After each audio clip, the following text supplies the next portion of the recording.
Whoops, that's 12. Oh, I missed one. Oh my gosh, okay. Hi there. Today I'm going to make some progress on the improv quilt I started earlier this year. I think it was still this year.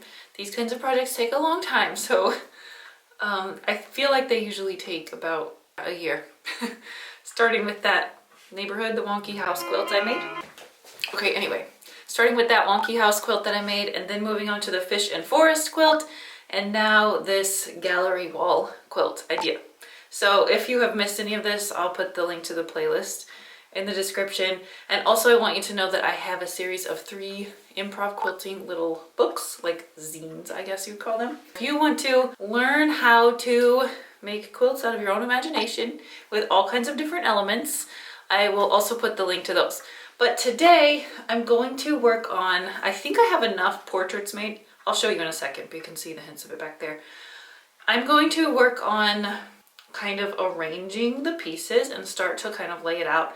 And then I have some white eyelet, and I want to make some little like ghosts blocks and maybe a swan. I don't know. I just saw some things out of eyelet that I think would be so cute. So I thrifted an eyelet dress and we're going to see what happens. But first, I'm Nikki. This is Pin Cut. So let me show you what I've made so far.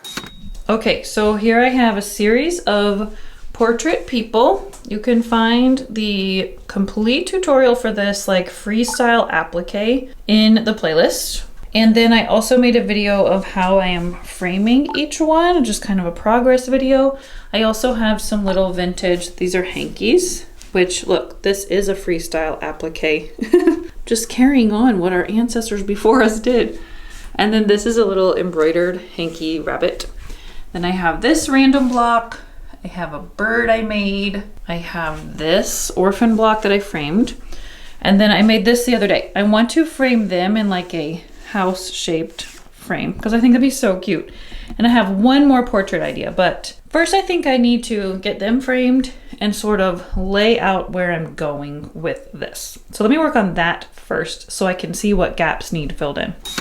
Okay, let me start by making their house-shaped frame real quick. Let me pick out some browns. Let's see here. What brown do I like with these guys? No.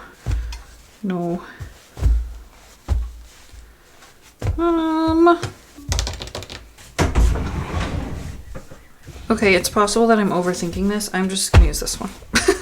It just feels a little bit plain, but that's okay. All right, I've been making these portraits kind of with bigger backgrounds than I think I need, just so I can decide later how I want to quilt it. And I'm glad I did that in this case. So I'm going to trim this into a house shape. Maybe I should sort of mark first. What is the best way to do that? If I want it to be like this, that makes me nervous. And I'll just mirror that over here. I'm a genius. Does that look even? Oh my gosh, this fabric makes me feel so dizzy. Oh, the bottom of this is really crooked. Okay, Nikki. Here we go again with my math problems. This time it's geometry. Okay, yes, that is cute. Phew. Alrighty, I think I want to make the roof come past the house a little, so I'm going to do the sides first. Let me just cut some strips. Alright, bottom first. Okay, there's the bottom. Why is that so crooked? Oh my gosh. Okay, let me do the sides. Now, because I want the roof to have overhang, I need to get my background fabric and put it on either side here. Just a couple of strips.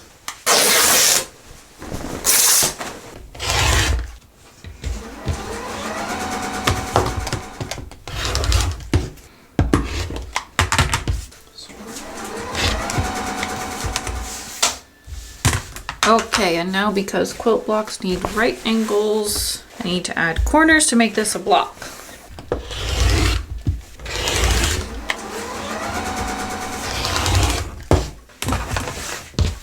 They are framed. This is so cute. Oh my gosh. I'm still working out how I'm going to, like, if I have a lot of blank wall space back here, I might applique some circular frames or something. It just kind of depends on how busy I want to make it. But let's go put this on the wall, and maybe I'll start sort of moving things around and seeing how much more I should do. So just to remind you, or if you didn't watch the last video update I did on this quilt, the plan, can you even see my face? There we go. The plan is to do like a gallery wall, but then down here have like a bookcase, and then over here have a big plant, like a monstera plant or a snake plant or something that will have really fun leaves to make. So that's the plan, but we'll see. Things always tend to morph with these kinds of projects. I don't want these people in the middle. Okay, maybe I should start with nothing. She's my favorite. That's not true. Maybe the fisherman? No, it's her. She's my favorite. Okay, blank slate.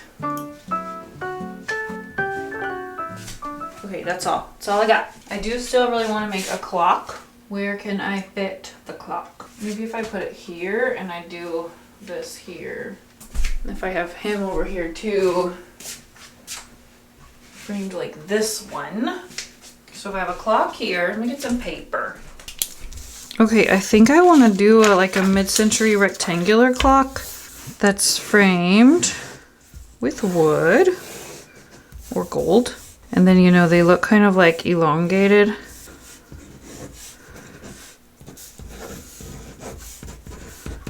Whoops, that's 12. Oh, I missed one. Oh my gosh. Okay, so I'm gonna just pin this on the board. This might be a little bit too big, but it'll give me the general idea. Then, okay, I want to make like a portrait of a boy blowing a bubble. I'll put him right there. He looks really funny. Good thing my quilting is better than my primitive drawings. And then you can make some little ghost portraits and fill in the blanks. Okay, I think it looks pretty cool. Obviously they will be closer together because I will have like sashing will be like the background wall color. And then a few of these aren't even framed yet. So there will be the green in between everything. And then I will figure out what I want to do about the blank spaces if I want to do anything after I get the top portion put together. And then hopefully when this is all condensed and sewn together, it will leave plenty of space below it for a bookshelf and a plant. But I am happy so far. I think it looks really cool.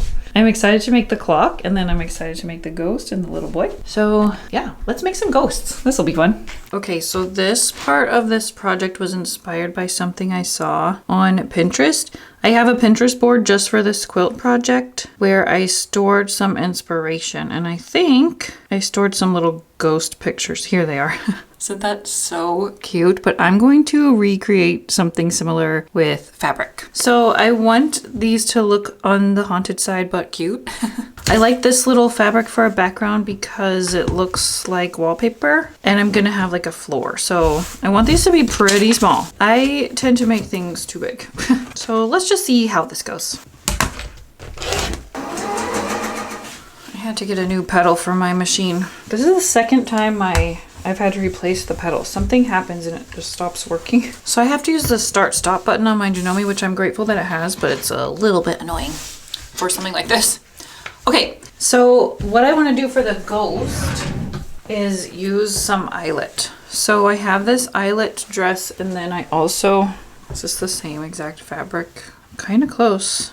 My daughter had this in the giveaway bin. I don't want to cut up two things, so I'll just cut up the dress.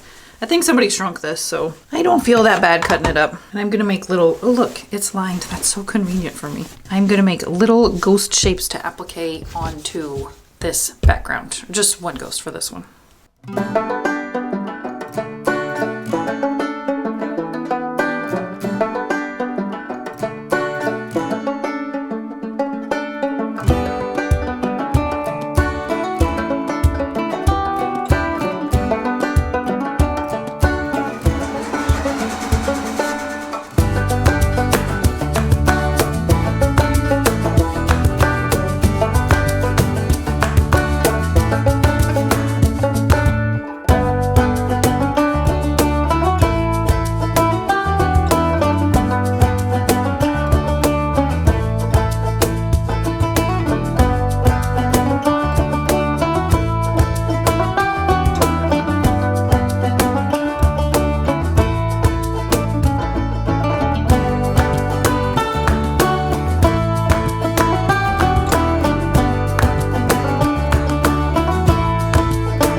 Okay, just to anticipate some questions you might be having, like, wait, slow down, where's the tutorial for this?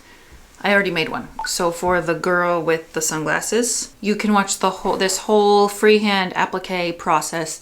It's really, really fun. And second, you might be put off by the idea of the hand sewing. You can do this by machine too, don't worry. And then also, if you may have noticed my new button storage system, I had, what's this?